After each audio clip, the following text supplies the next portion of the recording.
पापियों को आपसे है तारती। श्री भागवत भगवान की है आरती, पापियों को पाप से है तारती। ये शांति गीत पावन पुनीत, पापों को मिटाने वाला, हरिदर्श कराने वाला।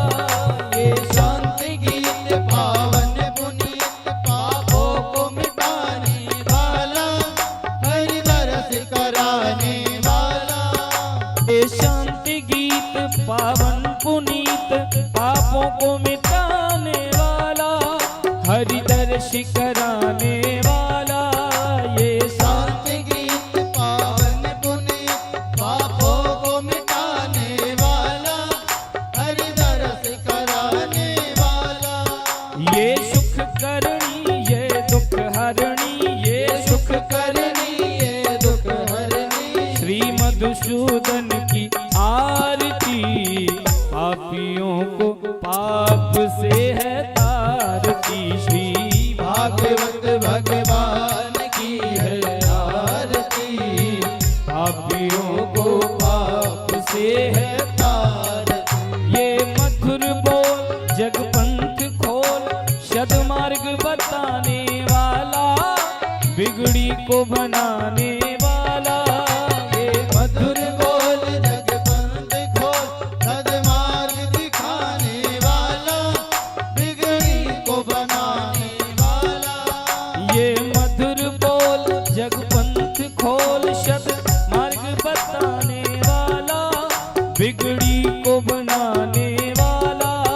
ये मधुर बोल जगपंथ खोल, सद्मार्ग दिखाने वाला, बिगड़ी को बनाने वाला।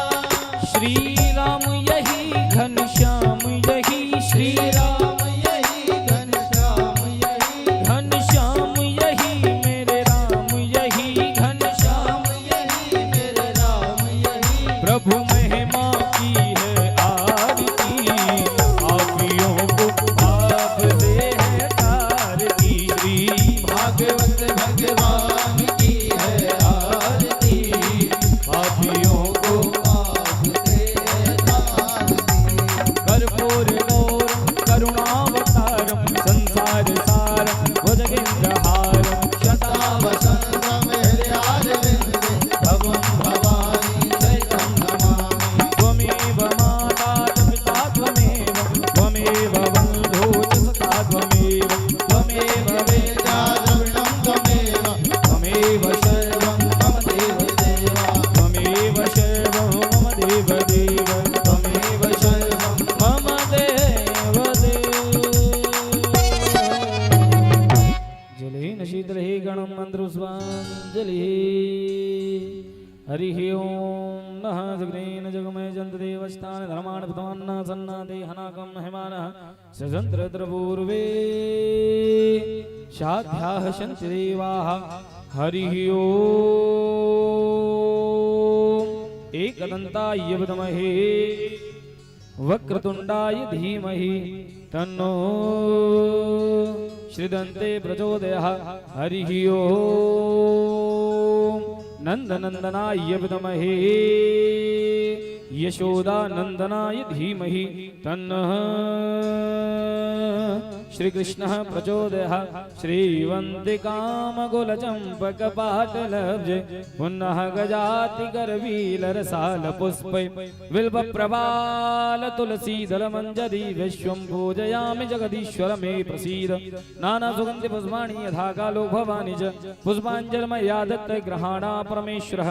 साङ्गाय सपरिवाराय मन्त्रपुष्पाञ्जलिः समर्पयामि।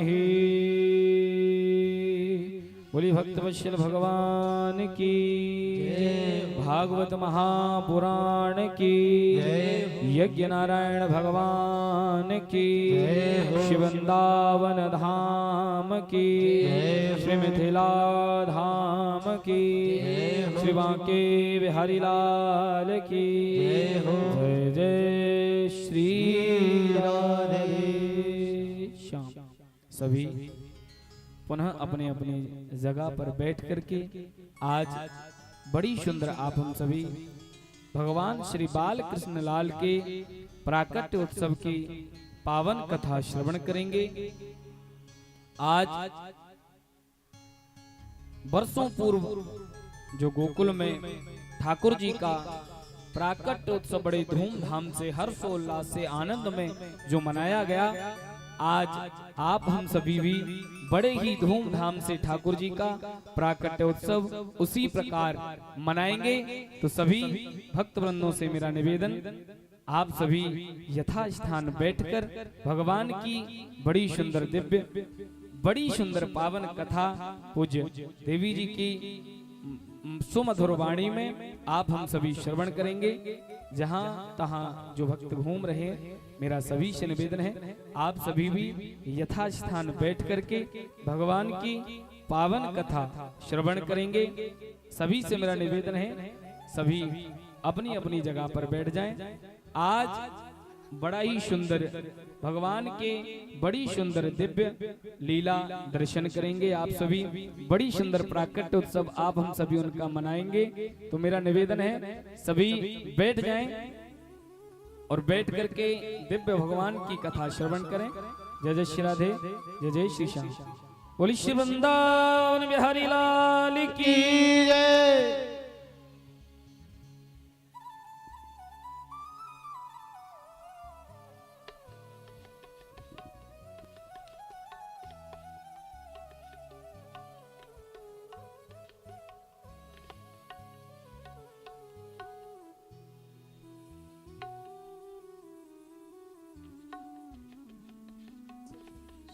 राधे राधे, जय राधे श्री राधे, जय श्री राम, जय राधे श्री राधे राधे, जय श्री राम, जय राधे।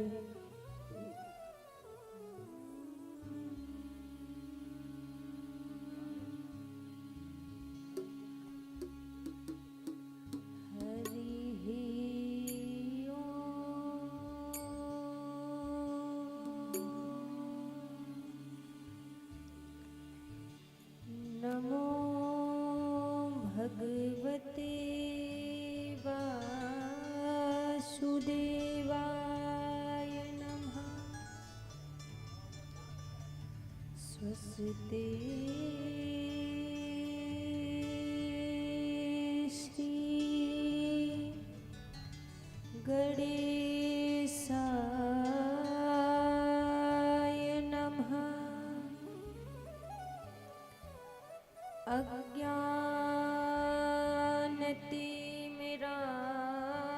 अज्ञानतिमिरान्धस्य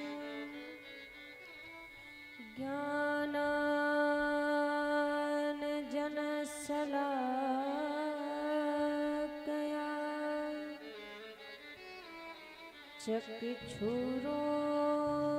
चक्षुरोन्मीलितं येन तस्मै श्री गुरुवे नमः।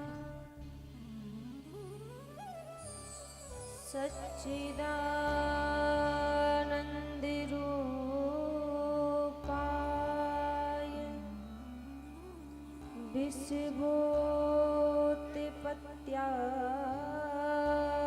विषभूतिपत्यादिहेतवे तापत्रे विनाशाय श्रीकृष्णाय वयं नमः। जय जय श्री बल किशोर, जय गोपी चित चोर प्रभु,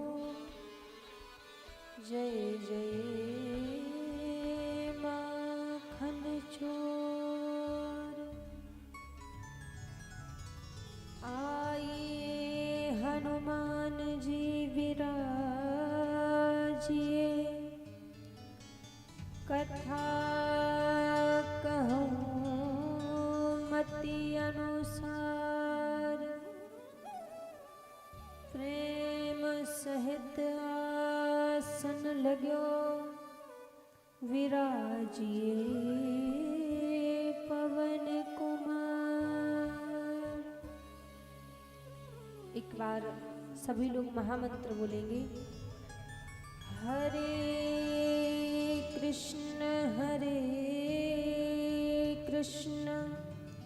कृष्ण कृष्ण हरे हरे। हरे कृष्ण कृष्ण कृष्ण हरे हरे। हरे राम राम राम हरे हरे। हरे राम राम राम हरे हरे। बोलिए बांके बिहारी लाल की जय हो। श्री राधा रानी सरकार की जय हो। हनुमान जी महाराज की जय हो।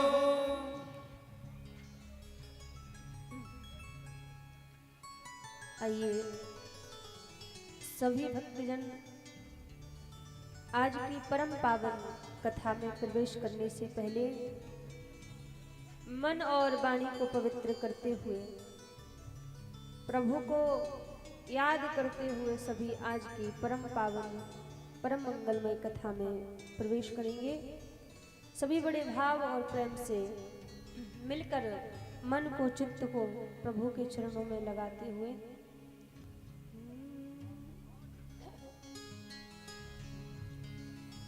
जरा चल के वृंदावन देखो,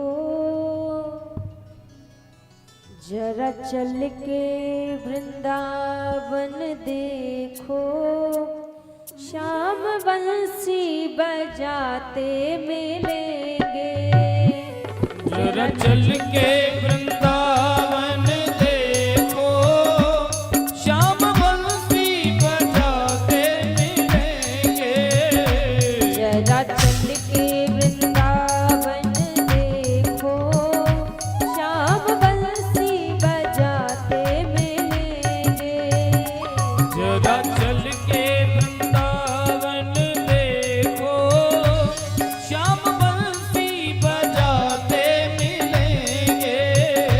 झूला झूल रही होगी राधा रानी, झूला झूल रही होगी राधा रानी, झूला झूल रही होगी राधा रानी, झूला झूल रही होगी राधा रानी। श्याम झूला झूलाते मिलेंगे। जरा चल के वृंदावन देखो, श्याम बंसी बजाते मिलेंगे। जरा चल के वृंदावन देखो, श्याम बंसी बजाते मिलेंगे। जरा चल के वृंदावन देखो, श्याम बंसी बजाते मिलेंगे।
उनकी चितवन अनोखी है बाकी। कभी पहने वो पीला पीतांबर, कभी पहने वो पीला पीतांबर, कभी माखन चुराते मिलेंगे। कभी पहने वो पीला पीतांबर, कभी माखन चुराते मिलेंगे। जरा चल के वृंदावन देखो, श्याम बंसी बजाते मिलेंगे। जरा चल के वृंदावन देखो, श्याम बंसी बजाते मिलेंगे। जय हो बांके बिहारी लाल की। जय हो।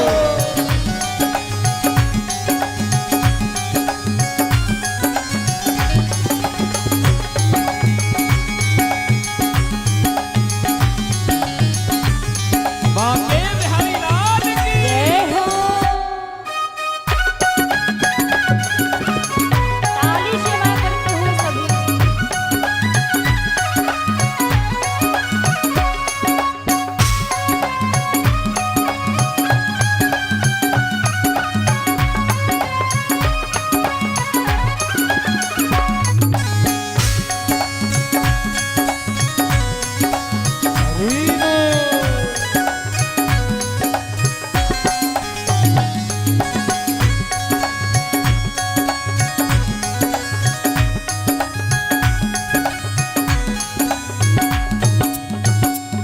यहाँ आई थी मीरा दीवानी, श्याम सुंदर के मन की वो रानी। यहाँ आई थी मीरा दीवानी, श्याम सुंदर के मन की वो रानी। यहाँ आई थी मीरा दीवानी, श्याम सुंदर के मन की वो रानी। ओ यहाँ आई थी मीरा दीवानी, श्याम सुंदर के मन की वो रानी। बोली राणा से रोको न मुझको, बोली राणा से रोको न मुझको, भक्ति बत्सल हमारे मिलेंगे। बोली राणा से रोको न मुझको, भक्त वत्सल हमारे मिलेंगे।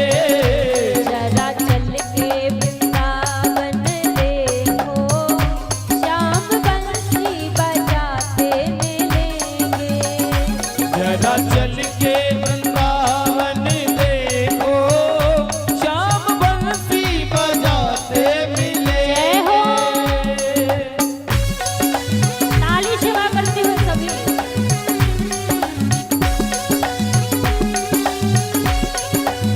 जय हो।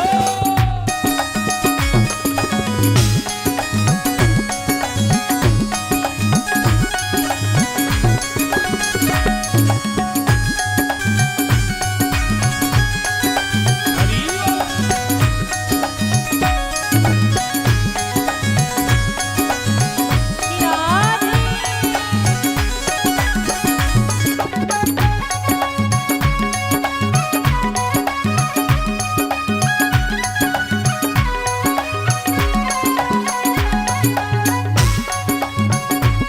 बांके बिहारी लाल की। कर दो नैया अब उनके हवाले, वो डुबाए या उसको संभाले। ओ कर दो दैया अब इनके हवाले, ये डुबाए या चाहे संभाले। कर दो नैया अब उनके हवाले, वो डुबाए या उसको संभाले। हे कर दो नैया अब इनके हवाले, ये डुबाए या उसको संभाले। इनको अपना बना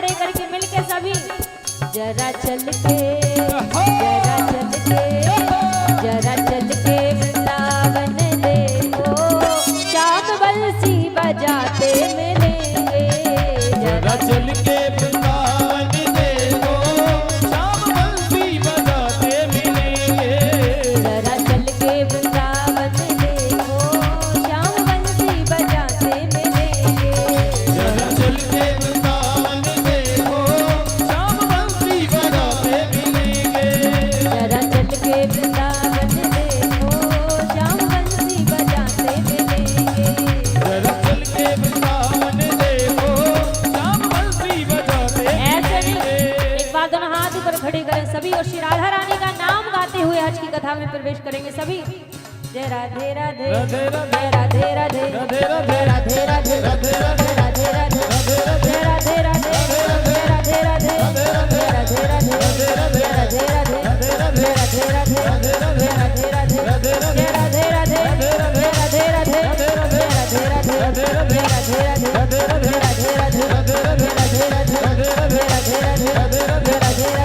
राधे जय राधे राधे जय राधे राधे जय राधे जय श्री राधे।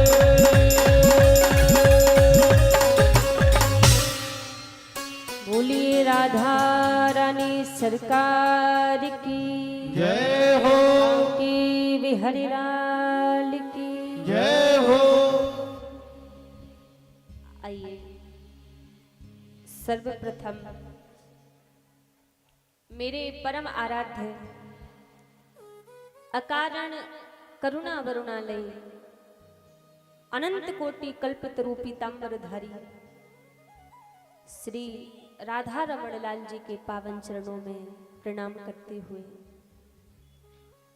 अनंत बलवंत संत श्री हनुमंत लाल जी महाराज के चरणों में प्रणाम करते हुए सभी संत समाज विप्र समाज विद्युत समाज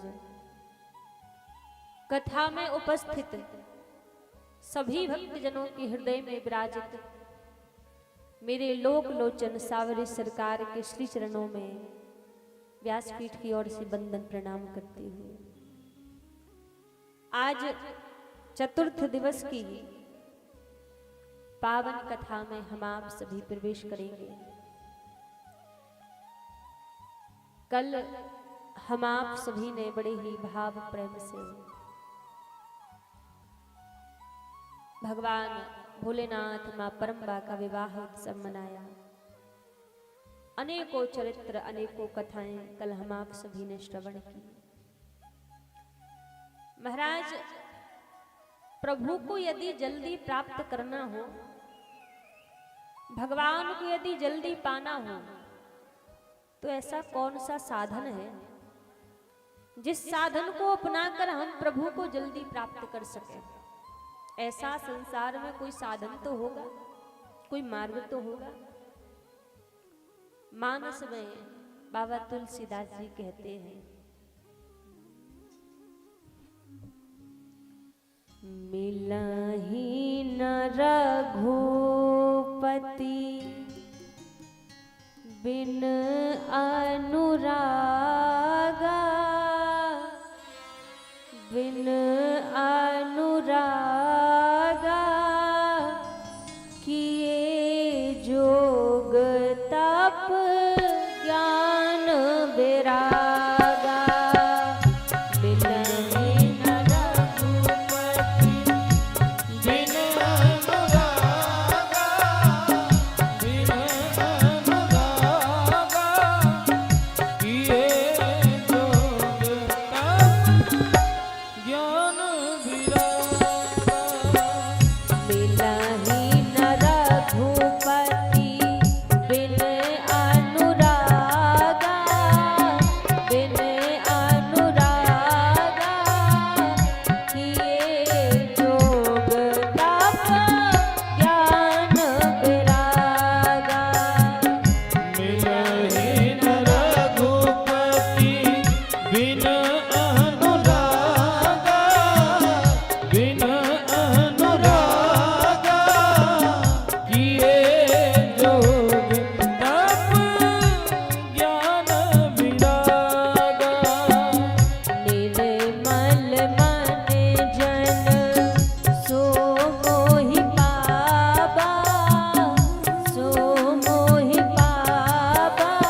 बिन अनुरागा, किए जोग तप ज्ञान विरागा। आप विचार करो कि हम बड़े ज्ञानी बन जाएं तो हमें परमात्मा मिल जाए, प्रभु हमें मिल जाए, तो ज्ञानी बनने से भी भगवान नहीं मिलेंगे। आप सोचो हम तपस्वी बन जाएं, साधु बन जाएं, साधक का रूप धारण कर लें तो प्रभु हमें मिल जाएं, तो भी भगवान मिलने वाले नहीं है, क्योंकि प्रभु मिलते हैं अनुराग से। यदि हृदय में अनुराग है, हृदय में प्रेम है, तो प्रभु हमसे दूर नहीं है। और यदि हमारे हृदय में अनुराग नहीं है, प्रभु के प्रति प्रेम नहीं है, तो हम भले ही खूब दिन दिन भर माला जप करते रहे, खूब मंदिर जाते रहे, तीर्थ धाम जाते रहे, फिर भी प्रभु की प्राप्ति नहीं होगी। हाँ, पुण्य मिल सकता है आपको, लेकिन परमात्मा नहीं मिलेंगे। अच्छा, ये जानिए अनुराग क्या है। हम जो संसार से प्रेम करते हैं, हम जो दुनिया वालों से प्रेम करते हैं, वो राग कहलाता है। और ये जो राग रूपी बंधन है, इसका दूसरा कोना जाकर महाराज नरक के द्वार से बंधा हुआ है। यदि राग के चक्कर में पड़ोगे तो संभव सी बात है अंत में नरक जाना पड़ेगा। और अनुराग क्या है? यदि वही प्रेम जो हम संसार से करते हैं, उसमें से कुछ अंश मात्र ही प्रेम यदि प्रभु के चरणों में हो जाए, भगवान के चरणों में हो जाए, तो वही अनुराग बन जाता है। और अनुराग का बंधन, अनुराग रूपी जो डोर है, जो रस्सी है, उसका दूसरा कोना जाकर महाराज ठाकुर जी के चरणों से बंधा हुआ है। यदि अनुराग हृदय में आ गया तो पक्की बात है भगवान को आना पड़ेगा। अनुराग में वो सामर्थ्य है, वो बल है जो प्रभु को खींच कर आप तक ला सकता है। हृदय में अनुराग हो, और कहा निर्मल मन जन सो मोहि पावा। मन निर्मल हो, मन में छल कपट ना हो, तो प्रभु अति शीघ्र मिल जाते हैं। एक चीज आपको बताएं, जो ज्यादा समझदार बनते हैं ना, जो ज्यादा ज्ञानी बनते हैं, उनको बड़े शीघ्र मिल जाते हैं, बड़े जल्दी कृपा कर देते हैं, क्योंकि भगवान को सरल मन वाला व्यक्ति चाहिए।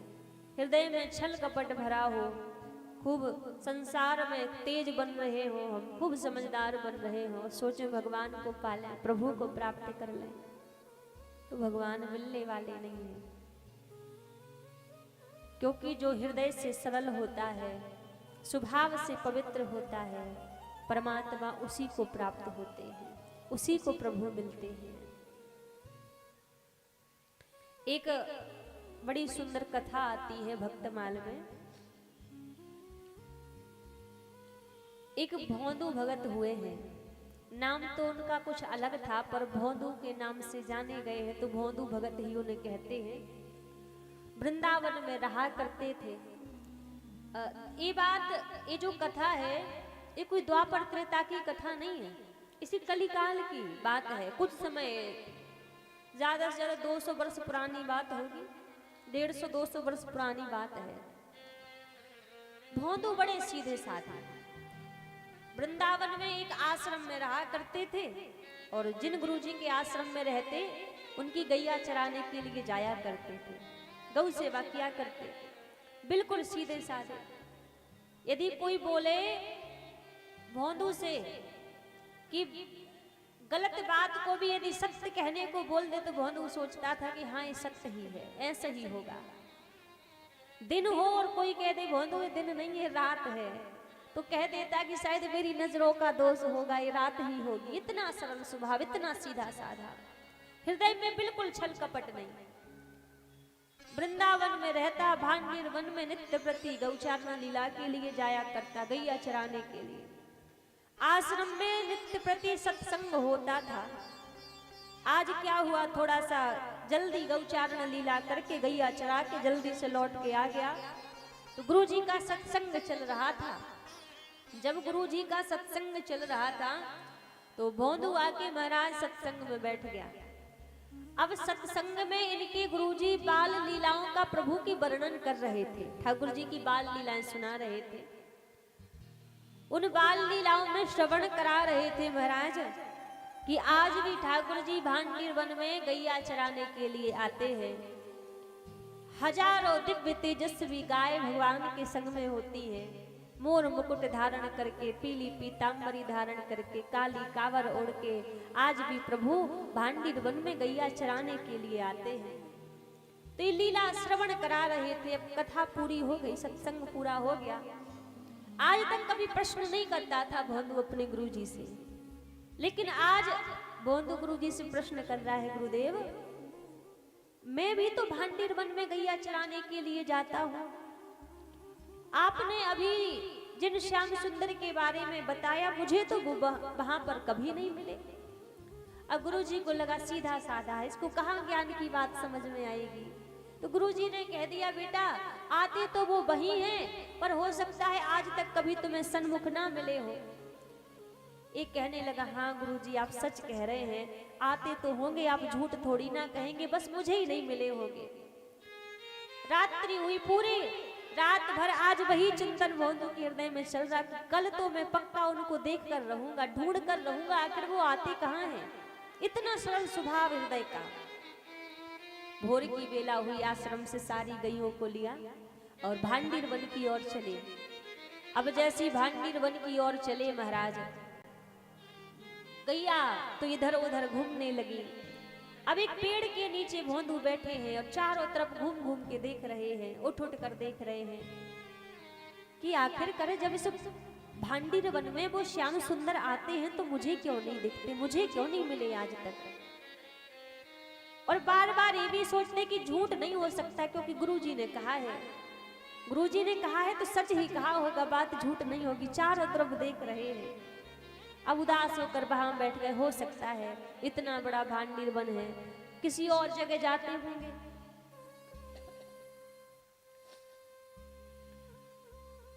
किसी और जगह जाते होंगे, यहाँ पर नहीं आए होंगे। कोई बात नहीं, बैठ गया, पेड़ के नीचे बैठा है। इतना सरल स्वभाव हृदय का। सोच रहा था कि काश मुझे भी देखने को मिल जाए वो श्याम सुंदर कैसे हैं। पेड़ के नीचे बैठा हुआ था, विचार कर रहा था। इतने में देखा सन्मुख से हजारों गायों का झुंड चल के आ रहा है। दिव्य तेजस्वी गायें, गायों का झुंड सामने से चल के आ रहा है। सामने देख रहा है भोंदू, इतनी बड़ी बड़ी गाय ऐसी तो कभी देखी नहीं। गायों को देख रहा था, दिव्य चंदन की सुगंधी आने लगी, इत्र की खुशबू आने लगी। और जैसी छवि इसने हृदय में बना रखी थी, धीरे धीरे वो गायें जैसे साइड में हुई, उन गायों के बीच में वो छोटे से श्याम सुंदर मोर मुकुट धारण करके, पीली पीतांबरी पहनकर, काली कावर ओढ़कर सामने से चले आ रहे हैं। अब भोंदू उनको देखे जा रहा है, प्रभु सामने से चले आ रहे हैं महाराज, उनको देख रहा है बार बार। अब इसको लगता शायद मेरी ओर नहीं आएंगे, अपने रास्ते चले जाएंगे, तो बस उनको देखे जा रहा। जैसे ही देखता, धीरे धीरे श्याम सुंदर भोंदू की ओर ही बढ़ते आ रहे हैं। अब महाराज धीरे धीरे ठाकुर जी आए और आकर जहां भोंदू बैठा था बगल में आके बैठ गए। बगल में आकर बैठे, उनको देखे जा रहा है, इतने सुंदर ठाकुर जी हैं। तो कहता, क्या आप ही श्याम सुंदर हो? ठाकुर जी ने बोला, हाँ हम ही श्याम सुंदर हैं, हम तो रोज यहाँ गैया चराने के लिए आते हैं, आज तक तो कभी आप मुझे मिले नहीं। ठाकुर जी बोले, मैं कहा करूं, मेरी गैया इतनी सारी हैं कि इनको इधर उधर भाग जाती है, इकट्ठे करने में मैं तो विश्राम ही ना कर पाऊं, तो बस वही मैं लगो रहूं, तभी जाके तुमको हम मिले नहीं, हम तो रोज ही यहाँ पे आवे। भोंदू सोचने लगे, हाँ आप सच कह रहे हैं। ठाकुर जी बोले, तुम मेरे सखा बनोगे? भोंदू बोले, क्यों नहीं बनेंगे सखा, आज से हम तुम्हारे सखा बन जाएंगे। अब जैसे ही कहा कि सखा बन जाएंगे, उतने भी ठाकुर जी बोले, देख भैया अब तो तू मेरो सखा बन गयो है, ऐसो कर, बड़ी भूख लगी है मोको, तू कछु खावे को तू लायो होगो। 2 रोटी लेके आए थे भोंदू, 2 रोटी गुड़ लेके आए थे। अब वो निकाल के 1 रोटी और गुड़ ठाकुर जी के पास रख दिया, 1 रोटी गुड़ खुद ने रख लिया। अब भोंदू तो देख रहे हैं ठाकुर जी को, ठाकुर जी ने रोटी को उठाया, उस रोटी को जल्दी से खा लिया, सारा गुड़ खा गए। अब अपनी रोटी खा के भोंदू की रोटी उठा भी लग गए। भोंदू बोले प्रभु मुझे भी भूख लगी है। ठाकुर जी बोले अच्छा मोको बड़ी तेज की भूख लगी, ऐसा करो या मैं आधी आधी कर लो। आधी रोटी भोंदू को दे दी, आधी प्रभु ने स्वयं खा ली। अब भोंदू से बोले ठाकुर जी देख कल फिर आऊंगा मैं तेरे पास, कल कछु ज्यादा भोजन लेके आई हूं। भोंदू ने कहा ठीक है। ठाकुर जी ने अपनी गैयों को लिया, वहां से चले गए। अब इतना सरल स्वभाव का, इसको जरा भी शंका नहीं हो रही कि भगवान है या कौन है, ये तो यही समझता किसी का बड़ा सुंदर बालक होगा, इतना सरल स्वभाव। तो यही समझता कि सबको दिखते होंगे भगवान, पर सोच रहा है गुरु जी ने तो पहले भी देखे होंगे, आश्रम में सबने इनको देखा होगा, पर मैंने तो पहली बार ही इनको देखा है, कितने सुंदर हैं। अब लौटकर आश्रम में आ गया, किसी को कुछ नहीं बताया इसने, क्योंकि ये तो यही जानता कि सबको भगवान दिखे होंगे, तो मुझे भी आज मिल गए, कोई बड़ी बात नहीं। अब जब दूसरा दिन हुआ, गैया चराने के लिए जब आज भोंदू जाने लगे, तो जहां 2 रोटी और गुड़ लेकर जाते थे, आज पोटली बांध के रख ली, इतनी सारी सामग्री लेकर जा रहे हैं। एक बालक ने यहाँ के गुरुजी से शिकायत कर दी, गुरुजी जहाँ भोंदू रोज 2 रोटी लेकर जाता था, आज देखो रसोई घर में से इतनी सारी सामग्री लेकर जा रहे हैं। गुरुजी ने पूछा भोंदू कहा बात है, तुम वैसे तो 2 ही रोटी लेके जाओ, आज इतनी सामग्री काई को लेकर जा रहे हैं। भोंदू बोले प्रभु, गुरुजी से बोले गुरुदेव कल आप जिन श्याम सुंदर के बारे में बता रहे थे ना, कल वो श्याम सुंदर मोकू भांडीर वन में मिले और वो बड़े भूखे आए, मेरे पास तो 2 ही रोटी हटी, तो बस थोड़ी हमने खा ली, एक उनको दे दी, तो उन्होंने कही आज फिर आएंगे वो, तो उनकी ताई इतनी सामग्री लेके जा रहा हूं। अब जैसी कही महाराज, अब गुरुदेव बोले भोंदू तू सांची कहे तो कुछ सच में श्याम सुंदर मिले? बोले हाँ सच में श्याम सुंदर मिले। अब गुरुजी बोले कि कैसे मैं विश्वास करूं, तो गुरुजी ने कहा अच्छा ये बताओ स्वरूप का वर्णन, स्वरूप कैसा था उनका? भोंदू कहने लगे प्रभु बिल्कुल जैसे कल आपने सुनाया था ना, बड़े सुंदर हैं, मोर मुकुट धारण करते हैं, पीली पीतांबरी पहनते हैं, अपने फेंटा में बांसुरी को दबा के रखते हैं, बड़े सुंदर हैं। अब गुरुदेव को लगा इतनी बात तो मैंने इसको बताई थी, अच्छा ये बता उनके चरण कैसे हैं, क्योंकि गुरुदेव ने चरणों का वर्णन नहीं किया था। भोंदू कहने लगा गुरुदेव जब वो चलते हैं, जहां वो अपने चरण रखते हैं, तो वहां पर शंख चक्र के निशान बन जाते हैं और उस जगह पे से चंदन की सुगंधी आने लगती है, ऐसे उनके चरण हैं। भोंदू बता रहा है गुरुजी के नेत्र सजल हो रहे हैं, अश्रुओं की धार बह रही है। अब गुरुजी को भरोसा हो गया कि यदि इस बात को कोई और कहता तो मैं विश्वास नहीं करता, लेकिन इस बात को यदि भोंदू कह रहा है तो इसको तो इतना भी ज्ञान नहीं है कि इधर की बात उधर करना, कभी किसी से कोई प्रश्न नहीं करता, और इतना रूप का यदि ये वर्णन कर रहा है तो झूठ नहीं कह रहा होगा, सच ही बोल रहा है, क्योंकि इसका इतना हृदय सरल है, स्वभाव इतना सरल है कि झूठ बोलना इसको आता ही नहीं है, छल कपट आता ही नहीं है, इतनी बातें बनाना इसको नहीं आता जितना इसने मुझे सुना दिया है कि ऐसा उनका स्वरूप है। गुरुदेव बोले भोंदू आज भी मिलेंगे तो को श्याम सुंदर? भोंदू बोले गुरुदेव अब वो मेरे सखा बन गए हैं, मोते कह के गए, अब तो रोज ही मिलेंगे। अच्छा तो ऐसा करियो आज तुम अपने श्याम सुंदर को आश्रम पे लेके आई हो, मेरे पास लेके आई हो। भोंदू बोले गुरुदेव कैसी बात कर रहे, आप आज्ञा करें और हम लेके ना आए, आपने आज्ञा करी तो अब पक्का लेके आएंगे। अब भोंदू वहां से चले गए, गुरुदेव आश्रम में बैठे हैं, बस बाट देख रहे हैं कि कब साँझ की बेरा होवे और कब भोंदू लौट के आवे। अब भोंदू तो पहुंच गए भांडीर वन में, वही वृक्ष के नीचे बैठे हैं। ठाकुर जी दौड़े दौड़े आए, भोंदू के बगल में आकर बैठ गए। आज जितनी सामग्री भोंदू लेके आए थे सामने रख दी ठाकुर जी के। अब ठाकुर जी बस जैसी रोटी लेके गुड़ लेके पावे लग गए, जल्दी जल्दी खाते जा रहे हैं। भोंदू बोले अब तो आप मेरे सखा बन गए हो। ठाकुर जी बोले पक्के वारे सखा बन गए हैं। अच्छा तो मेरी बात मानोगे? कहा बात माननी है? तुम्हारी सब बात मानूंगो, कहो। भोंदू बोले मेरी बात मानोगे तो ऐसो करियो, आज साजू को तुम मेरे संग में मेरे गुरुदेव के आश्रम चलियो, मेरे गुरुदेव ने बुलायो है। ठाकुर जी बोले देखो मैं तुम्हारा सखा हूं, तुम्हारे गुरुदेव को सखा ना हूं। केवल तुमसे मिलूंगो, तुमसे बात करूंगो, तुम्हारे गुरुदेव से बात ना करूंगो। अब फिर बोले भोंदू हम आपसे अनुग्रह कर रहे हैं, निवेदन कर रहे हैं, हम आपको जानते भी नहीं थे, आपके स्वरूप को नहीं जानते। हमारे गुरुदेव ने तो आपको स्वरूप बतायो, तब तो हम आज आपसे मिले।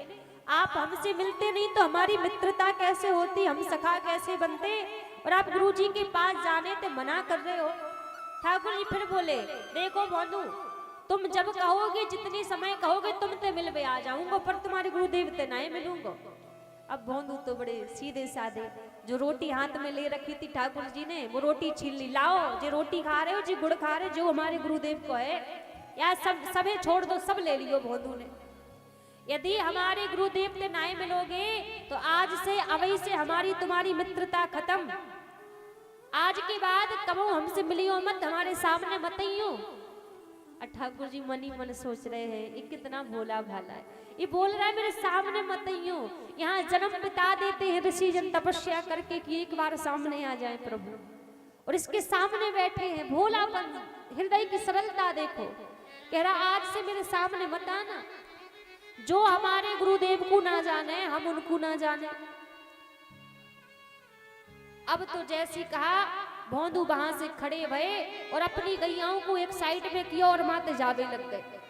उठ के खड़े है गए कि आज से हम तुमसे मिलेंगे नहीं। और जैसी भोंदू वहां से चल के महाराज जाने लगे, ठाकुर जी वहीं बैठे हैं। अब थोड़ी दूर पर जैसी भोंदू पहुंचे, मानो ठाकुर जी को ऐसा लगा कि क्या छूट रहा है, मेरा कुछ छूट रहा। ठाकुर जी दौड़ कर गए महाराज और जाकर भोंदू की पीठ पर चढ़ गए, पीठ पर बैठ गए और बोले देख भैया तू वो कुछ छोड़ के मत जा, तू कहे मैं तेरे गुरुदेव के पास चलूंगा पर वो कुछ छोड़ के मत जाए।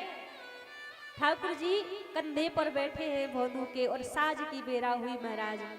गुरुदेव बैठे हुए हैं आश्रम में, आश्रम के बाहर बैठे हैं, बस बाट देख रहे हैं कब गोधूली बेला हो गए और भोंदू लौट कर आए। श्याम सुंदर आ रहे होंगे भोंदू के संग में।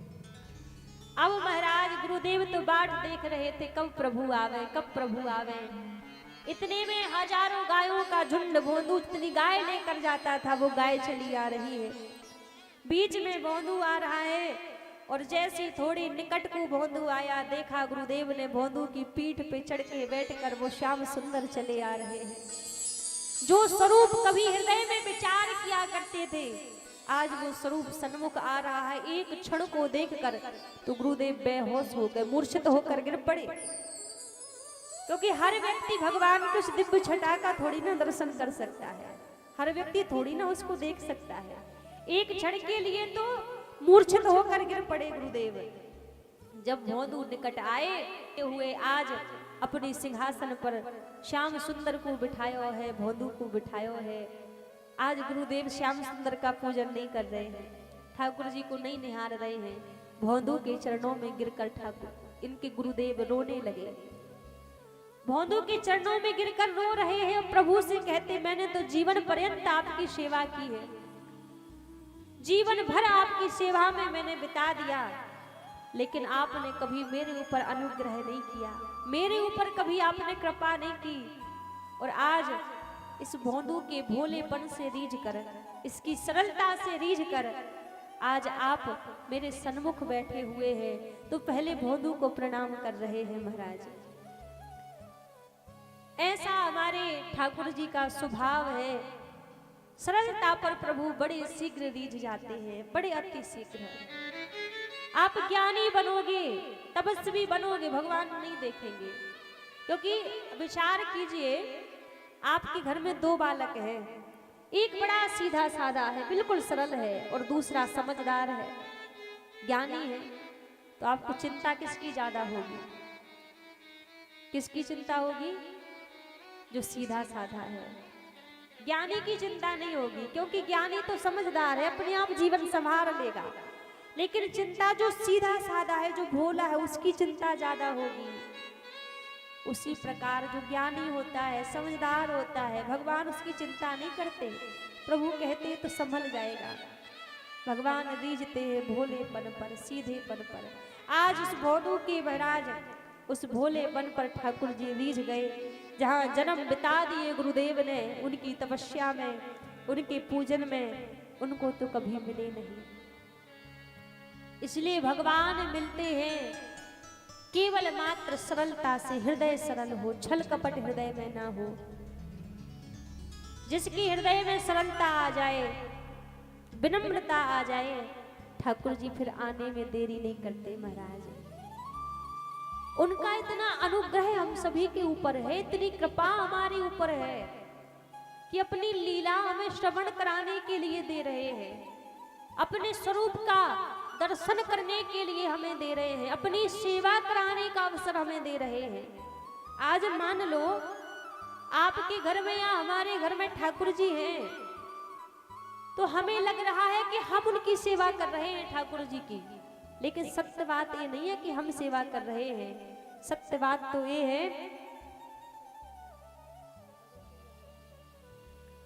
महाराज, सत्यता तो यही है कि ठाकुर जी हमारे हाथ से सेवा स्वीकार कर रहे हैं, अपनी सेवा करा रहे हैं। ये उनका अनुग्रह है, ये उनकी कृपा है। वरना हजारों लाखों लोग दुनिया में हैं जो जिनके मुख पर कभी जीवन में एक बार ठाकुर जी का नाम भी नहीं आता, उनकी लीला नहीं जानते, उनका स्वरूप नहीं जानते। ये तो हमारे ऊपर उनका अनुग्रह है, उनकी कृपा है, जो अपनी कृपा स्वरूप से हमारे हाथों से सेवा ले रहे हैं। वरना हर किसी के ऊपर ठाकुर जी ऐसी कृपा थोड़ी ना करते हैं। ऐसा क्या काम किया हमने तेरा, जो मेरा हाथ तूने थाम लिया। हमारे हृदय में वो पात्रता नहीं है, वो ज्ञान नहीं है, वो सामर्थ्य नहीं है कि हम इनके पास जा सके, इनकी सेवा कर सके। वो तो इनकी करुणा का स्वभाव है, कृपा करने का स्वभाव है, इसलिए कृपा बना रखी है महाराज।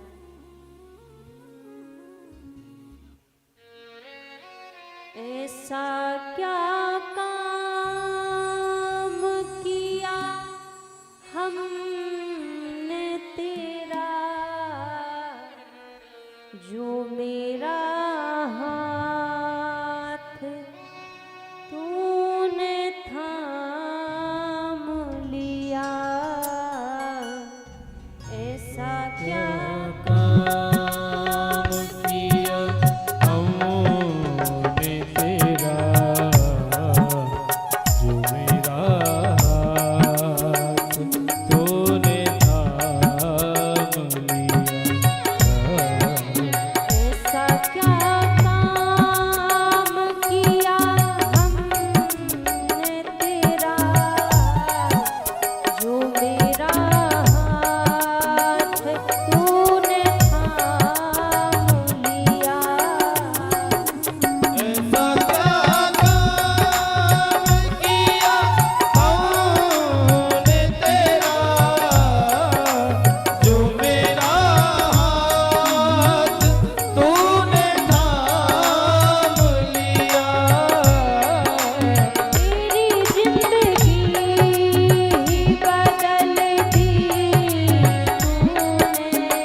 तू सहारा है। दीन दुखियों का तू सहारा है। ओ दीन दुखियों का तू सहारा है। डूबती नाव का किनारा है। ओ डूबती नाव का किनारा है। तेरी एक नजर जो जिस पे पड़ जाए, तेरी एक नजर जिस पे पड़ जाए, फिर कभी भी उसे रोने न दिया। ऐसा क्या काम किया हमने तेरा, जो मेरा हाथ तूने थाम लिया। ऐसा क्या काम किया हमने तेरा, जो मेरा हाथ तूने थाम लिया। ऐसा क्या काम किया हमने तेरा, जो मेरा हाथ तूने थाम लिया।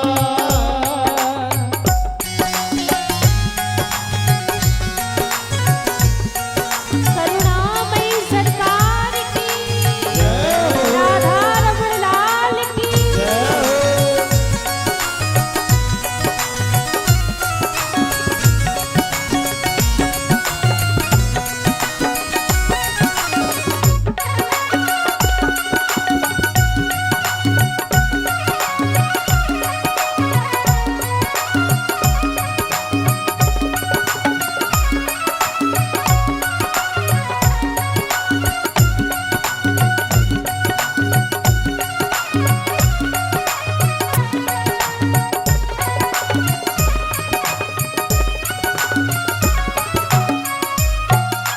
इतना कौन करता है किसी के लिए, ओ कितना कौन करता है किसी के लिए।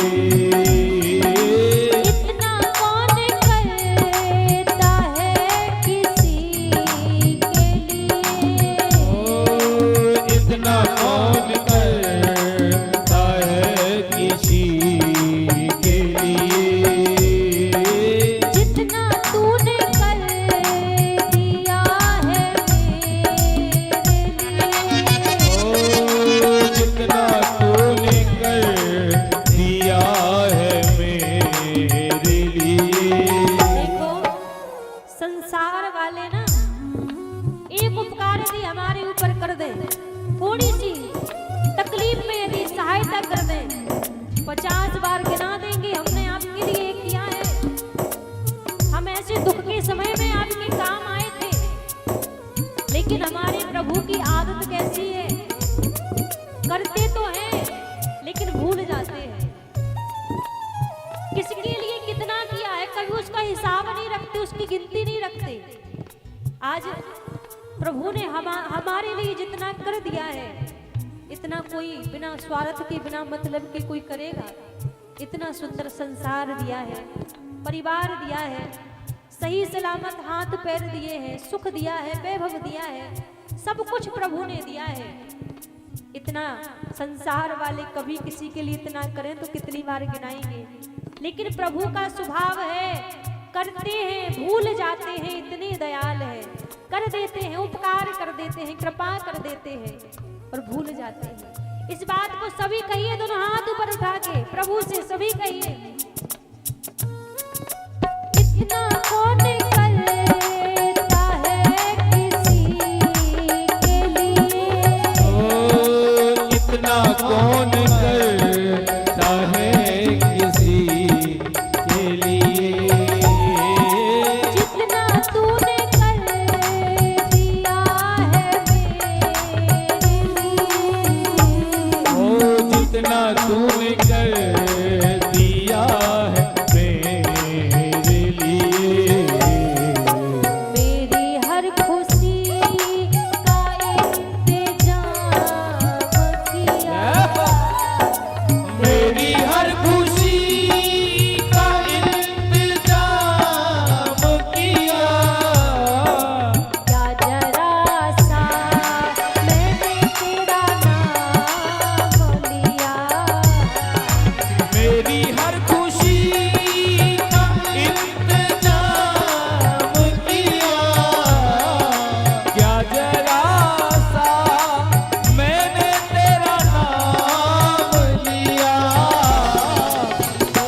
जरा सा मैंने तेरा नाम लिया। एक बार सभी कहिए, ऐसा क्या काम किया हमने तेरा, जो ऐसा क्या काम किया हमने तेरा, जो मेरा हाथ तूने थाम लिया, जो मेरा हाथ तूने थाम लिया, जो मेरा हाथ तूने थाम लिया। जो मेरा हाथ तूने थाम लिया। महाराज, यदि हम अपने हृदय से विचार करें, अपने मन से पूछें, तो हम उस योग्य नहीं है कि हम प्रभु के पास रह सकें, प्रभु की सेवा कर सकें, उनकी भक्ति कर सकें। ये तो उनकी करुणा है कि उन्होंने करुणा करके हमें अपनी सेवा में लगा रखा है, अपने चरणों में बिठा रखा है। ये उनका स्वभाव है कि अनुग्रह करके हमें अपने चरणों में स्थान दिया है प्रभु ने।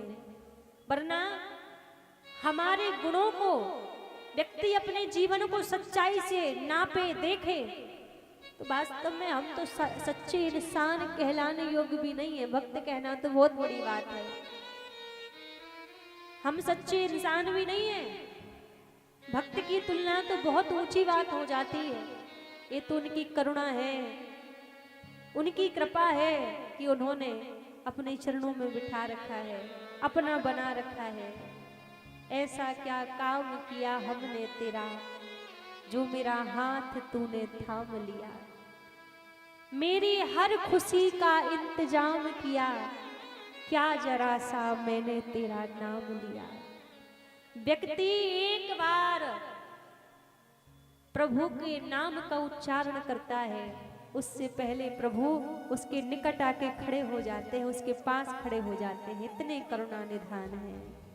बस हृदय सरल हो महाराज, और हृदय में अनुराग हो।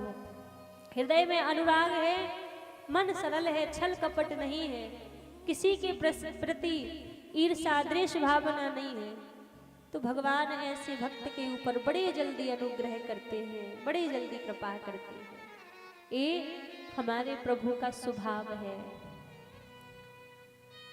कल हम मनु महाराज के कन्याओं के वंश का वर्णन सुन रहे थे। सुखदेव जी महाराज राजा परीक्षित को उन्हीं मनु महाराज के दोनों पुत्रों के वंश का वर्णन श्रवण कराते हैं। मनु महाराज के दो पुत्र हुए हैं, एक का नाम है प्रियव्रत और दूसरे का नाम है उत्तानपाद। इनके बड़े पुत्र हैं प्रियव्रत, और प्रियव्रत का अर्थ समझिए। प्रियव्रत का अर्थ क्या होता है महाराज? हम आप तो यही जानते हैं कि दिन भर भूखे रह लिए, अन्न नहीं खाया तो हमारा व्रत हो गया। केवल मात्र भूखा रहना व्रत नहीं कहलाता है। प्रिय माने अच्छा, और अपने जीवन में किसी अच्छी प्रतिज्ञा को धारण करना ही प्रिय व्रत होता है। क्योंकि आजकल के व्रत भी बड़े निराले होते हैं, बड़े अलग व्रत होते हैं। जितना व्यक्ति व्रत के दिन खाता पीता है उतना रोज नहीं खाता होगा। व्रत की चीजें इतनी बना लेगा, व्रत भी बड़े अलग है। और दूसरी बात, व्रत की विशेषता समझिए आप। व्रत किस चीज का व्रत होना चाहिए? केवल मात्र अन्न का व्रत नहीं होना चाहिए कि महाराज आज मंगलवार है, आज भोजन नहीं करना है, अन्न नहीं खाना है, व्रत है। क्यों? भोजन का व्रत किया है। लेकिन महाराज गुटखा खा रहे हैं, गुटखे का व्रत नहीं है, वो तो चलता है। जर्दा भी खा रहे हैं, उसका व्रत नहीं है, वो भी चलता है व्रत में। झूठ भी बोल रहे हैं लोगों से, झूठ बोलने का भी कोई व्रत नहीं है, वो भी चलता है। बैठकर टाइम नहीं कट रहा है, अकेले बैठेंगे तो भूख लगेगी, चार लोगों में बैठ के लोगों की बुराई भी कर रहे हैं, उसका व्रत नहीं है, वो भी चलता है। अकेला व्रत किसका है? अन्न नहीं खाना महाराज। तो ऐसा व्रत तो करो ही ना, तो ही बढ़िया है। व्रत करना है तो बुरी आदतों का व्रत करो, जीवन में जो गंदी आदत भरी पड़ी है उनका व्रत करो। विचार करो, आज मंगलवार है तो आज पूरे दिन में व्रत लेता हूं कि मैं झूठ नहीं बोलूंगा, सत्य का पालन करूंगा। व्रत करो कि मैं नित्य प्रति गुटखा का त्याग नहीं कर पा रहा हूँ, जर्दा का त्याग नहीं कर पा रहा हूँ, तो कम से कम आज मंगलवार का दिन है तो आज पूरे दिन में इसका सेवन नहीं करूंगा, खाऊंगा नहीं। व्रत करना है, गलत चीजों का व्रत करो, गलत आदतों का व्रत करो, वही सच्चा व्रत होता है। केवल भूखा रहना व्रत नहीं कहलाता, क्योंकि प्रिय व्रत का अर्थ ही यही है, जीवन में अच्छाइयों को धारण करो, बुराइयों का त्याग करो, यही जीवन में प्रिय व्रत कहलाता है। केवल पेट से भूखा रहना व्रत नहीं होता महाराज। तो व्रत करो तो व्रत वाले दिन कुछ संकल्प जीवन में धारण किया करो कि आज व्रत है तो आज अपने जीवन में इन बुरी आदतों का मैं त्याग करता हूँ, इन गंदी चीजों का त्याग करता हूँ, वही जीवन में सच्चा व्रत कहलाता है। तो इनके बड़े पुत्र का नाम प्रिय व्रत और महाराज इनके दूसरे पुत्र का नाम उत्तानपाद। महाराज उत्तानपाद की दो पत्नियां, एक का नाम सुनीति महारानी और दूसरी का नाम सुरुचि महारानी। अब उत्तानपाद का अर्थ समझो, उत्तानपाद कौन है? उत्तानपाद कोई और नहीं, हमारा मन ही उत्तानपाद है, हम आप ही उत्तानपाद हैं। और हम सभी की दो पत्नियां हैं, सुनीति है शास्त्र की नीति और सुरुचि है मनमुखी नीति। विचार करना कभी, जब जैसे हम कोई गलत काम करने के लिए जाते हैं ना, तो हमारे मन में से एक आवाज आती है कि भैया ये गलत है, इसको मत करो, और वही तुरंत दूसरी आवाज आती है, अरे कर लो, कौन देख रहा है। जो गलत करने से रोकती है वो सुनीति है, शास्त्र की नीति। शास्त्र कभी गलत करने की आज्ञा नहीं देता, और जो बोलती है कर लो, कौन देख रहा है, वो मनमुखी नीति है। अच्छा एक बात बताओ, बिल्कुल सच बताना, हम बात किसकी मानते हैं, शास्त्र की नीति की या मनमुखी नीति की? जो कहती है गलत ना करो उसकी बात मानते हैं, या फिर जो कहती है कर लो, कौन देख रहा है? हम बात तो उसी की मानते हैं ना, जो कहती है कर लो, कौन देख रहा है। शास्त्र की बात नहीं मानते, मनमुखी नीति की बात मानते हैं। आज महाराज उत्तानपाद ने भी यही किया, सुरुचि के कहने पर सुनीति को घर से बाहर निकाल दिया। सुनीति गर्भवती थी, सुनीति के गर्भ में जो संतान थी, जो बालक था, मन में संकल्प ले लिया कि मेरे गर्भ में जो बालक है इसको यशस्वी बनाऊंगी, तेजस्वी बनाऊंगी, तपस्वी बनाऊंगी। और महाराज माँ चाहे तो अपने पुत्र को भक्त बना दे, संत बना दे, और माँ चाहे तो अपने पुत्र को चोर डाकू लुटेरा बना दे। आज माता सुनीति के बच्चे ने अभी जन्म नहीं लिया है, पहले ही संकल्प ले लिया कि इस बच्चे को मैं भक्त बनाऊंगी, संत बनाऊंगी। वास्तव में वही माँ कहलाने योग्य होती है जो अपनी संतान को भगवान से जोड़ दे, प्रभु का भक्त बना दे। आजकल कोई ऐसा विचार करता है? कोई नहीं करता। बच्चे का जन्म हुआ नहीं, बोलेंगे इसको डॉक्टर बनाएंगे, इसको इंजीनियर बनाएंगे, इसको साइंटिस्ट बनाएंगे, पहले ही विचार कर लिया। कभी किसी माँ के मन में ऐसा भाव आता है कि हम अपने बच्चे को भक्त बनाएंगे? अरे भैया भक्त की बात छोड़ दो, कम से कम इतना तो मन में संकल्प लिया करो कि मेरे गर्भ में जो संतान है इसको मैं सच्चा इंसान बनाऊंगी, सच्चा मानव बनाऊंगी। इतना संकल्प तो मन में ले लिया करो, क्योंकि आजकल केवल बच्चे पैदा करने से माँ बाप नहीं बन जाते। बच्चे तो पैदा पशु पक्षी जानवर भी कर रहे हैं, केवल संतान को पैदा करने से कोई माँ बाप नहीं बन जाता। उनके अंदर अच्छे संस्कार दो, उनको इंसानियत सिखाओ, अपने सनातन धर्म के बारे में सिखाओ, तब तो वो मानव कहलाएंगे। आजकल बच्चे तो पैदा कर दिए हैं महाराज, लेकिन उनको संस्कार देना हम भूल चुके हैं। आजकल हमारे बच्चों को बैठने उठने के लक्षण नहीं है, गुण नहीं है, बात करने के गुण नहीं है। किस बेटी बहन को किस दृष्टि से देखना है, किस नजर से देखना है, वो उनको सिखाया नहीं, वो गुण उनके अंदर नहीं है। महाराज हर माता पिता से कहूं, बच्चे को जन्म तभी दो जब मन में संकल्प कर लो कि इसको सच्चा इंसान बनाऊंगी। कहीं अपने सुख के पीछे, अपने भोग के पीछे कोई ऐसा दानव पैदा मत करो जो किसी की बहन बेटी के ऊपर गलत नजर डाले। ऐसे दानवों को पैदा ना करो यदि संस्कार ना दे सको तो। आजकल मानव कम जन्म ले रहे हैं, दानव ज्यादा जन्म ले रहे हैं। बात कड़वी है, बुरी जरूर लगेगी, पर सच यही है। मानवों को कम जन्म दे रहे हैं, दानवों को ज्यादा जन्म दे रहे हैं। और दानव बनते कैसे हैं? हम आप ही उनको संस्कार नहीं देते ना, संस्कारहीन उनको हम बना देते हैं। आजकल के छोटे छोटे बच्चे, ज्यादा बड़ी बात मत लो, 15-15, 16-16 साल के बच्चे छोटे छोटे, जिनको अभी अच्छे भले का ज्ञान नहीं है, इतनी कम उम्र में उनको प्रेमिका चाहिए, उनको 2-2, 4-4 गर्लफ्रेंड चाहिए। और विवाह होने के बाद पत्नी चाहिए सती सावित्री।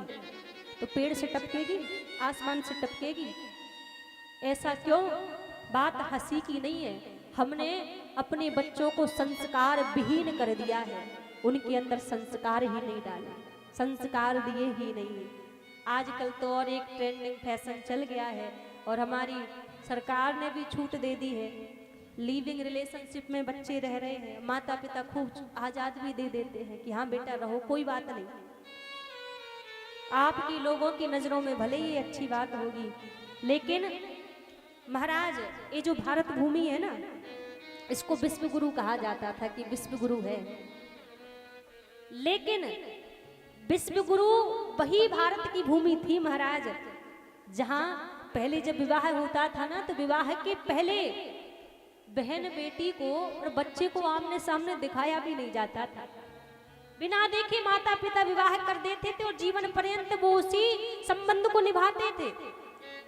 शरीर का व्यवसाय कर रहे हैं, 4 दिन मन किया तो इसके साथ रहने लगे, भैया लिविंग में रह रहे, संबंध में रह रहे, 2-3 वर्ष रहे, मन भर गया, उसको छोड़कर दूसरे के संग में रहने लगे। ये संस्कार है हमारे, ये विश्वगुरु भारत है।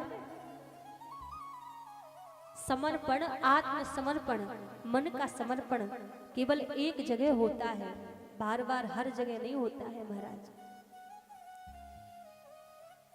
हमारी व्यासपीठ महाराज इस चीज का खुला विरोध करती है कि हमारे बच्चों के अंदर ऐसे संस्कार नहीं होने चाहिए। हमारे बच्चों में संस्कार ऐसे हो, रामकृष्ण की भूमि है। राजाओं में नियम होता है कि 2-2, 4-4 रानियों को रख सकते हैं, विवाह कर सकते हैं। आजकल प्रेम का प्रमाण उस मकबरा को लोग देते हैं, ताजमहल को देते हैं। प्रेम का प्रमाण देखना है, देना है तो हमारे मर्यादा पुरुषोत्तम भगवान श्री राम को दीजिए।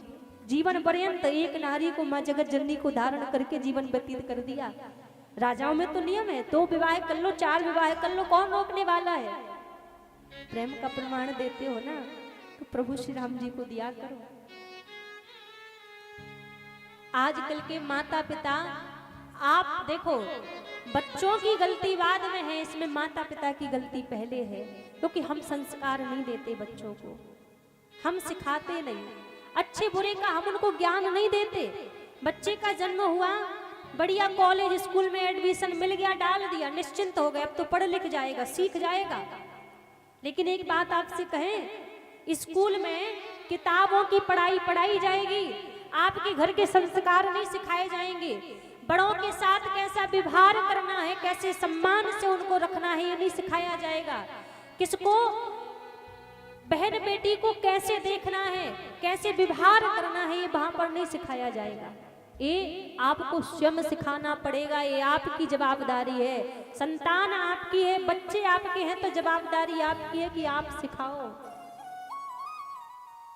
वरना महाराज ऐसे तो फिर संत कहते हैं, ऐसे बच्चों को तो फिर जन्म दो ही मत, कि भजन करत बिटिया भली, बिना भजन के कपूत, सबरी तो बैकुंठ गई, धुंधकारी भय भूत। ऐसे बेटों से तो महाराज, ऐसे 10 बेटों से वो एक बेटी भली है, कि भजन करत बिटिया भली, बिना भजन के कपूत, सबरी तो बैकुंठ भई और धुंधकारी भय भूत। ऐसे बच्चों से अच्छी तो आपकी वो बेटी है जिसके अंदर संस्कार हो। और ये बात महाराज हम अपनी बहनों से भी कहेंगे, केवल आप अकेले से नहीं, कथा लाइव चल रही है, आप अकेले नहीं, पूरे देश विदेश के लोग जुड़े हुए हैं, सब सुन रहे हैं। सबसे कहूंगी कि जो भी हमारी बहनें हैं, आपके ऊपर भी दायित्व होता है। आपके ऊपर भी शादी के पहले माता पिता के मान सम्मान, उनके गौरव का दायित्व आपके ऊपर होता है। और विवाह के पश्चात अपने पति का ससुराल पक्ष के घर की मान मर्यादा सम्मान का दायित्व आपके ऊपर होता है। कभी कोई ऐसा काम मत करना जिससे आपके माता पिता को झुकना पड़े, लाज शर्म के कारण उनको घर में रहना पड़े। आजकल की बहनें, आजकल की बेटी बच्चे भाग कर शादी करते हैं, भाग जाते हैं, भाग कर शादी करते हैं। आपसे एक बात कहें, एक बार घर से निकलने से पहले अपने माता पिता के मुख की ओर देख लिया करो। आप तो भाग जाती हो, वो पिता जिसने पूरे जीवन पर्यंत आपको पाल पोस कर बड़ा किया ना, वो समाज में मुंह दिखाने योग्य नहीं बचता।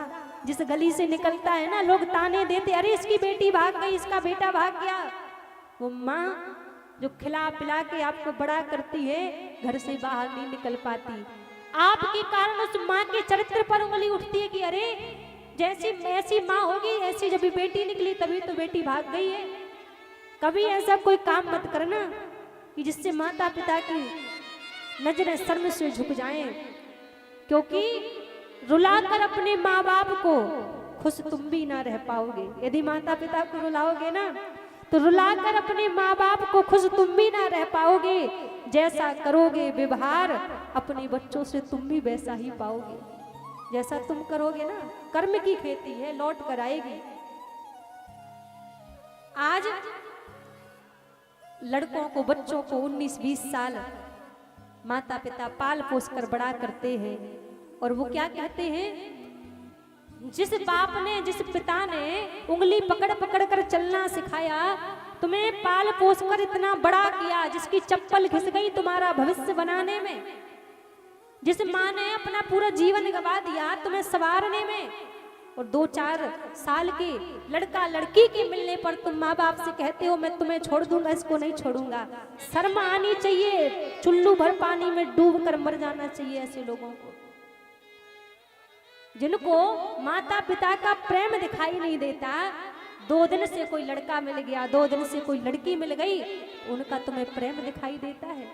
एक बात हमेशा याद रखना, जितनी भी बहनें हमारी, एक बात हमेशा याद रखना, जो लड़का अपने सगे माँ बाप का नहीं हुआ वो तुम्हारा कैसे हो जाएगा। जो माता पिता के प्रेम को नहीं समझ पाया वो तुम्हारे 2 दिन के प्रेम को कहां से समझ जाएगा। तुम दो दिन सुखी रह लोगे, 4 दिन सुखी रह लोगे, भाग कर जब विवाह करोगे, लेकिन एक दिन ऐसा आएगा घर से बाहर नहीं निकल पाओगे, बैठकर रोना पड़ेगा। इसलिए ऐसा कोई काम मत करना कभी, ऐसा कोई हमारे द्वारा ऐसा अपराध ना हो जाए जिससे हमारे माता पिता का सर शर्म से झुक जाए। जो भाग कर तुमसे शादी कर ले, तुम्हें भगा कर ले जाए ना, वो वास्तव में प्रेम है ही नहीं, क्योंकि प्रेम किसी को दुख देना नहीं सिखाता है, प्रेम तो त्याग करना सिखाता है। यदि किसी की प्रसन्नता के लिए आपको त्याग करना पड़ रहा है तो वास्तव में महाराज वही प्रेम है। तो देखिए बात कहां से कहां पहुंच गई, लेकिन व्यासपीठ है, हम यहाँ से नहीं कहेंगे तो कौन आपको समझाएगा, कौन कहने के लिए आएगा। अच्छा सुनना सब पसंद करते हैं, लेकिन कड़वे वचन कहने की हिम्मत किसी की नहीं होती। ये कहना भी हमारा कर्तव्य है।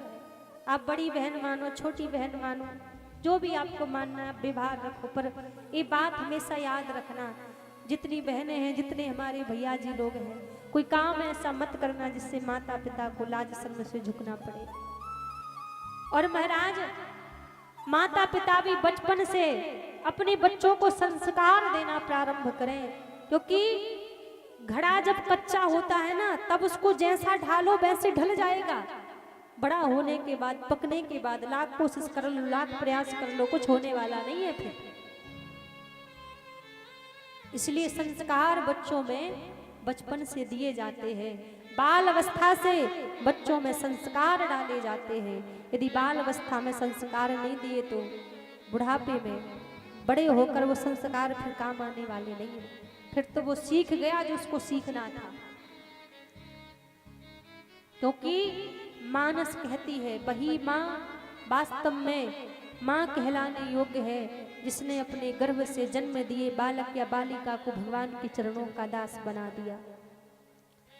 पुत्रवती युवती जग सोई, पुत्रवती युवती जग सोई, पुत्रवती युवती जग सोई, पुत्रवती युवती जग सोई, रघुपति भगत जासु सोत होई, रघुपति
बोलिए बांके बिहारी लाल की, राधा रानी सरकार की। आइए 2 मिनट सभी प्रभु का नाम गाते हुए आगे कथाएं प्रवेश करेंगे। हो श्यामा प्यारी पकड़ो मेरा हाथ रे, हो श्यामा प्यारी पकड़ो मेरा हाथ रे, हो श्यामा प्यारी पकड़ो मेरा हाथ रे, हो श्यामा प्यारी पकड़ो मेरा हाथ रे, हो श्यामा प्यारी पकड़ो मेरा हाथ रे, मैं भी तेरे चरणों का हूँ दास रे, ओ मैं भी तेरे चरणों का हूँ दास रे, हो राधे रानी पकड़ो मेरा हाथ रे, ओ राधा रानी पकड़ो मेरा हाथ रे। अच्छा ऐसे नहीं, देखो भाव क्या है, राधा रानी पकड़ो मेरा हाथ रे, है ना। और हाथ ऐसे बांध कर बैठोगे तो राधा रानी पकड़ेंगी? हाँ पकड़ेंगी? नहीं पकड़ेंगी ना। तो दोनों हाथ उठाइए सीधे सीधे सभी, और सभी मिलकर कहेंगे, हो श्यामा प्यारी पकड़ो मेरा हाथ रे, हो श्यामा प्यारी पकड़ो मेरा हाथ रे, ओ राधे रानी पकड़ो मेरा हाथ रे, ओ राधा रानी पकड़ो मेरा हाथ रे, मैं भी तेरे चरणों का हूँ दास रे, मैं भी तेरे चरणों का हूँ दास रे। हो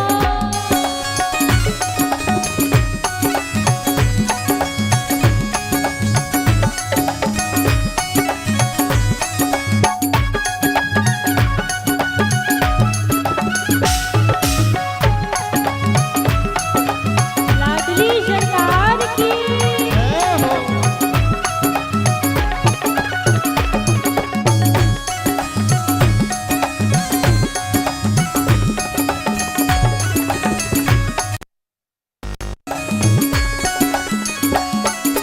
जब जब कोई विपदा आई मैंने तुम्हें पुकारा है, जब जब कोई विपदा आई मैंने तुम्हें पुकारा है, जब जब कोई विपदा आई मैंने तुम्हें पुकारा है, जब जब कोई विपदा आई मैंने तुम्हें पुकारा है, तू ही आकर श्यामा हमको देती रही सहारा है, तू ही आकर श्यामा हमको देती रही सहारा है, सौंपी नैया तेरे हाथ रे, सौंपी नैया तेरे हाथ रे, हो श्यामा प्यारी पकड़ो मेरा हाथ रे, राधा रानी पकड़ो मेरा हाथ रे, मैं भी तेरे चरणों का हूँ दास रे।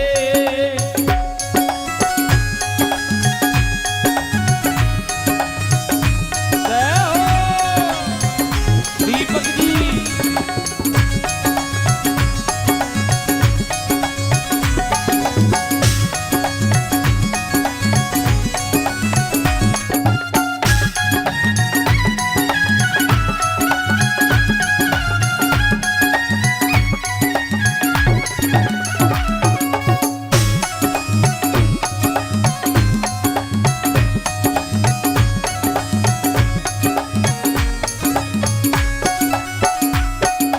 तुम हो श्याम दया के सागर, तुमसे क्या छिपाऊं मैं, तुम हो श्याम दया की सागर, तुमसे क्या छिपाऊं मैं, तुम हो श्याम दया की सागर, तुमसे क्या छिपाऊं मैं, तुम हो श्याम दया की सागर, तुमसे क्या छिपाऊं मैं, भक्तों का तू एक सहारा और कहाँ अब जाऊं मैं, भक्तों का तुम एक सहारा और कहाँ अब जाऊं मैं, भक्तों का तुम एक सहारा और कहाँ अब जाऊं मैं, भक्तों का तुम एक सहारा और कहाँ अब जाऊं, कर दो नैया मेरी पार रे, कर दो नैया मेरी पार रे, हो मैं श्यामा भी तेरे